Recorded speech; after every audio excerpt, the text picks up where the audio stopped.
mevrouw Rutten, partijvoorzitter van Open Vld, welkom. Goedemiddag. En meneer Norberg, welcome. Can you say how you met?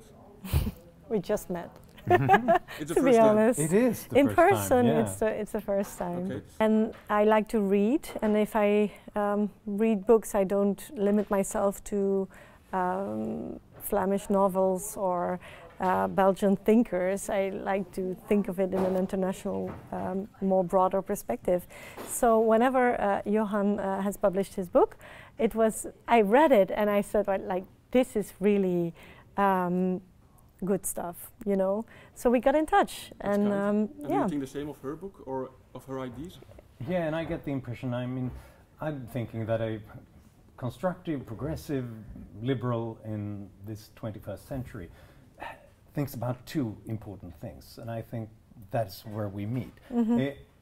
Optimism in a world filled with despair, the idea that people can actually create something better by exploring strange new ideas, experimenting with it with new technologies and business models, and thereby also creating more and exchanging it with others. It's optimism, it's hope. There are huge problems in the world, but we can solve them. Absolutely. But at the same time, we need freedom. I mean, it doesn't happen automatically. No. It's this combination of freedom and progress that I think we share to a large extent. I'm not. I don't like nationalism. I don't like separatism. I think people are individuals, and when you believe in freedom, you're free to think whatever way you want, and then you connect to other people around the world, and that's how we met. So you talked about optimism. Also, one of the first sentences in your book is that the good old days are now. Now with Trump, with ISIS, with global warming, how can you fit that in perspective then? Yeah, it sounds like a very contrarian opinion, Yeah. and I also wake up in the morning thinking that the world is falling apart, because that's the kind of dramatic news stories that we hear all the time. And they're true, they are happening, and many things are awful that are happening in the world. But so has every generation said about all the problems that they have faced, and often they have been much worse than the problems we are facing. So therefore I'm thinking we need something more. We need objective data and facts and statistics and history to understand where we really are, where we've come from, and where we're going.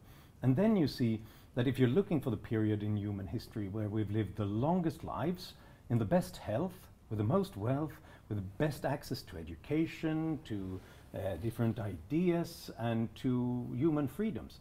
This is it. This is the period in human history that we've lived the best lives. That doesn't make it perfect, and that would be, I would even say, a bad thing to think, because that would block any kind of further progress. On the contrary, it says that we're pretty good at solving problems if people are allowed to experiment with different ways of doing that. So if we open that up more, we'll solve these problems that we have as well. what's the state of mind that comes to you when you say, how can we improve things? If you think and you're convinced that everything is bad, and that's the way that the extreme right and the extreme left is dealing with it, they are always convincing people or trying to convince people that the good old days were yesterday and that we need to return to a world that never existed. What I'm trying to do is say, well, the future is ahead of us and it's not written yet. That's the advantage of the future, that it's not written yet. So let's try to do our best to engage, and perhaps we can write a better future. And I think we have, certainly in Western Europe, we have a lot of, we are the strongest economy, we have highly educated people, we are located in the center of the world, so I think we have a lot of advantages to create a better future for tomorrow, and that's what I'm trying to do as a politician. So it's very optimistic, but in America the incomes are declining, the average age also. So that's not the way then we progress the best? Or how do you see that in the future? Well, there are a couple of moving parts in that question that has to be dealt with. When it comes to wealth generally in the US and some parts of Europe as well, yes, we've seen a stagnation of incomes and so on, but if we look upon it in a longer term, might be more of an effect of the financial crisis and the euro crisis that has really had an impact there. But more than that, I think that when we're just looking at euros and cents, we are forgetting what we can do with those resources. We have very old aggregate measures of wealth that looks at how much steel can you produce, how much wheat can you produce, and it's still very good at measuring that. But it's not very good at measuring customized, smarter technologies that improves our lives and digital opportunities that are almost free of charge, because they're not even measured in GDP. And so one thing that economists are doing right now is asking people instead, so if this didn't exist in your life, how much would you be willing to pay for it, to get it back into your life? And then you see immediately that people would be willing to pay enormous sums for things that we now get for free because of this open world. Just a couple of examples. The favorite example of one economic historian, Johan Norberg, is anesthesia, painkillers during surgery. It doesn't cost anything almost, so it's not really measured in GDP, but people would be willing to pay almost anything to get it, especially if you ask them before going into surgery. The internet, access to any kind of information, maps, GPS and so on. I mean, a third of Americans who are asked, they say that they would rather go without sex than go without the internet. And that, I think, tells you that we underestimate the value that modern technologies have given to our lives. But that being said, there are exceptions. There are people who are hurt right now for various reasons. In the US and parts of Europe, a deindustrialization in parts of the countries, because we've had, especially during an era when the rest of the world didn't function at all, we've had big industrial centers in strange places, and that built up a culture around it, and when that industry is gone, then that culture doesn't really survive. So how do we what do we do to help these people to, and then there are two different ways. One is the one that's been tried, which I think is a failure in Europe and the US, and that's just basically paying people to leave the labor force. 99 cents of every dollar that the American government spends on people who lose their jobs is being spent on giving them disability benefits or early retirement or something like that. Just 1 cent is being paid to retrain people, to give them the tools that they need to get to the new jobs, to move to another place and so on. And we have to think more about that. How do we help people to make transitions and change with the times?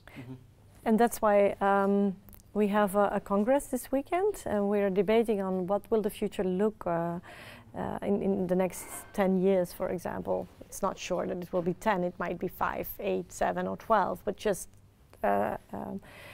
thinking about not tomorrow, but the day after tomorrow, that's a great experiment. And one of the things that comes up is that we go to school, and we have a very good educational system in Belgium.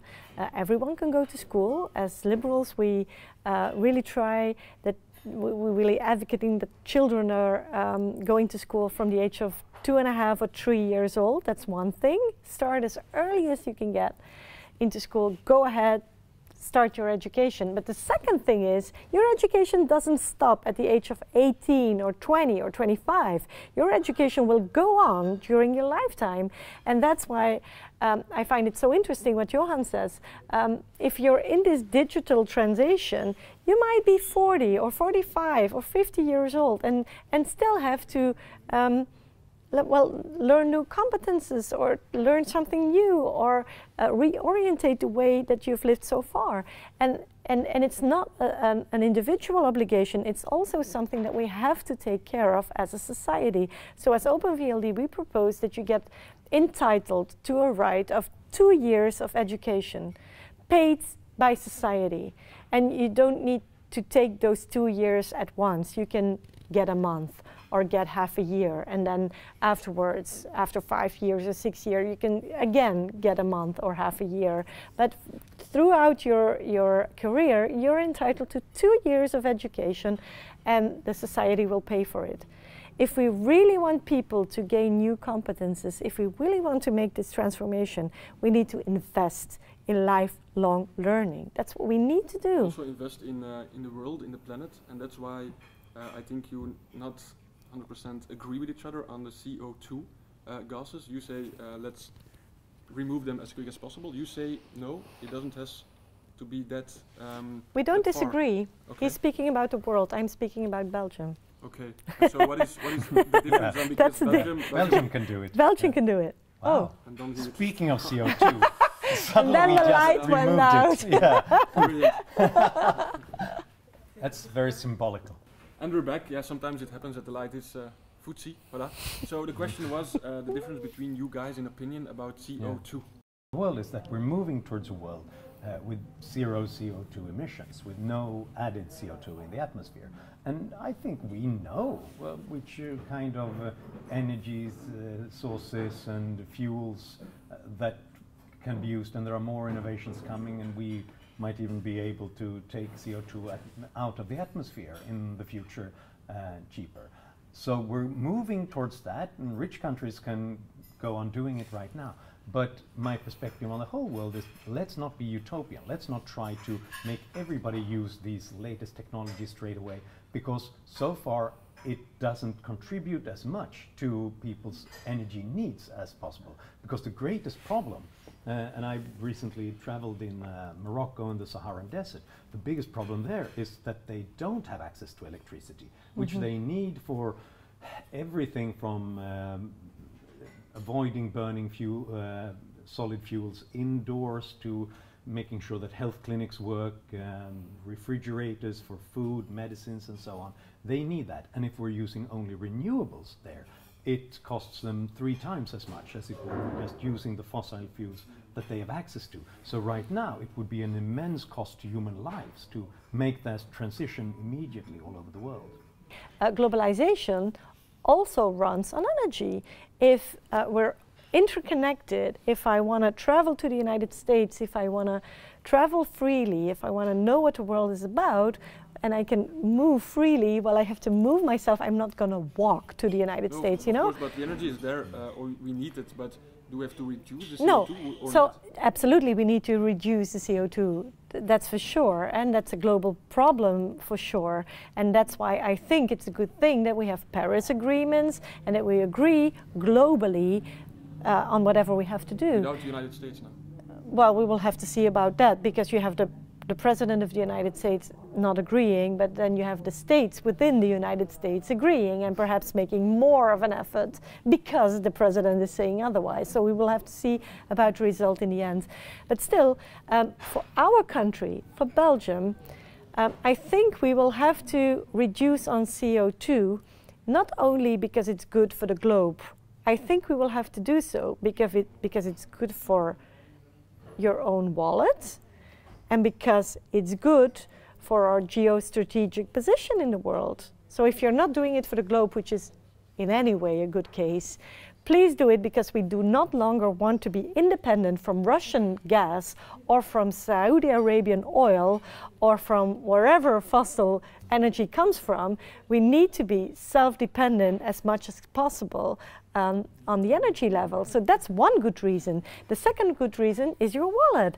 If you can produce your own energy, whether it's solar stuff on your roof, or it's wind energy, or it's offshore, I don't care, you know, it's just better off. It's not, you're not using natural resources, you can reuse it over and over again, and it makes your energy bill lower, so it's a good thing to do.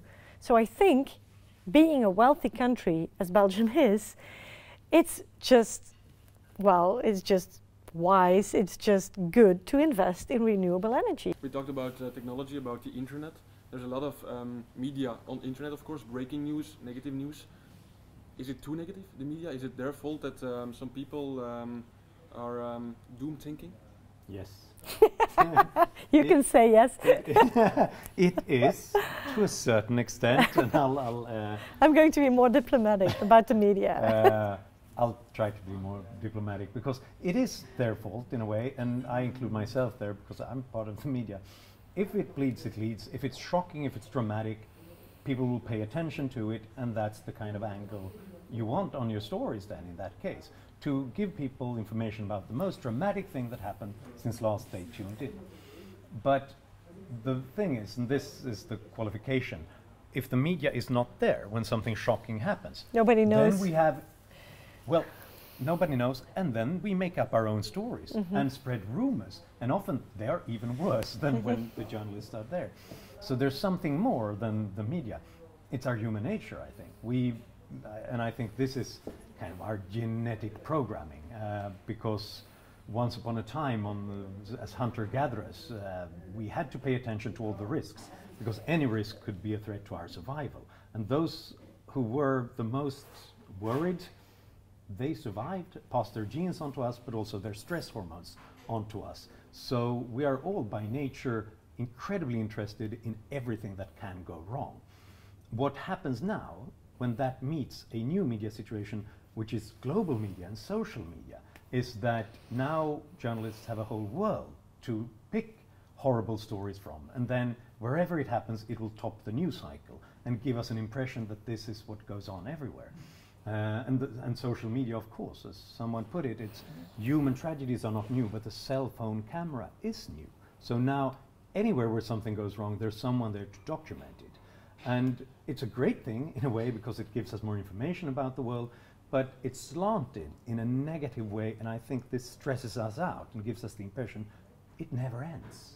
Another thing of freedom, the right to disconnect is something that is more and more important. You go to work, and afterwards you still have your mail and your internet, and it's difficult for people to disconnect. Which freedom of a work employee does he deserve, you know, for the future? Does a person has to be connected all the time, or is the freedom to say no, now it's finished and I'm going home and au revoir? That's a very good question, and I think it's difficult to say anything that suits everybody at any kind of job at every time, because in many lines of employment it helps being able to do things at other points of time as well, because at the same time as we've seen more demands on people doing things outside of their normal work hours, we've also seen a change where people have been allowed to do things within their work hours that are more their individual personal life and online or out on town. So I think we're generally moving towards more of that flexibility. At some points, yes, you obviously want to say no, and now it's my own time completely. But I think that has got to be done via negotiations in different lines of work, because it's difficult to give one answer for everybody. Okay. I think that's a good answer to practically every question that we're facing. We're coming from an age, 20th century, where it was one size fits all. We had mass production, so we had mass solutions. We had a system that worked for everyone at the same time. And in the 21st century, it's becoming more custom-made. It's becoming more tailor-made. It's no longer one size fits all. It's what's good for me is not necessarily good for you.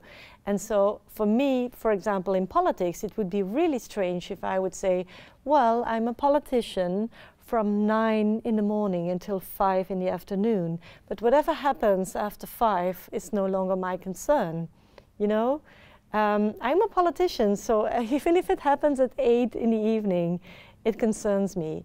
But if you're doing another job and you're and you're working, and perhaps then it's really necessary that you say, okay, leave me alone. I'm occupied with my family right now. I'm not working for you 24 hours a day, you know? So it's not one size fits all. It's one person against the other person, and that's why we are arguing that you should, when it comes to labor agreements, you should be able to deal as equals and to negotiate whatever you want. And I'm not making, I'm not thinking that in an ideal world that every person can negotiate his or her ideal terms, but now it's being negotiated top down. It's one union negotiating everything for everyone, or 2 or 3 for everyone. I think if we can look at it from an entrepreneurship or a company point of view, and you can get people to negotiate with each other as persons, you would get far better arrangements, more custom-made, more tailor-made, and less one-size-fits-all. Okay, that's clear. Final question. What does freedom for you mean in 2018? 18. Next year? Yes. I think it means the same thing as it does 2017, and the same thing as it did in 2016. It's basically some sort of, from my perspective, a humility, an institutionalized humility, where you say that you don't know, you don't have the answers to all questions for everybody else. Exactly as you put it, as a politician, I don't know what's best for everybody.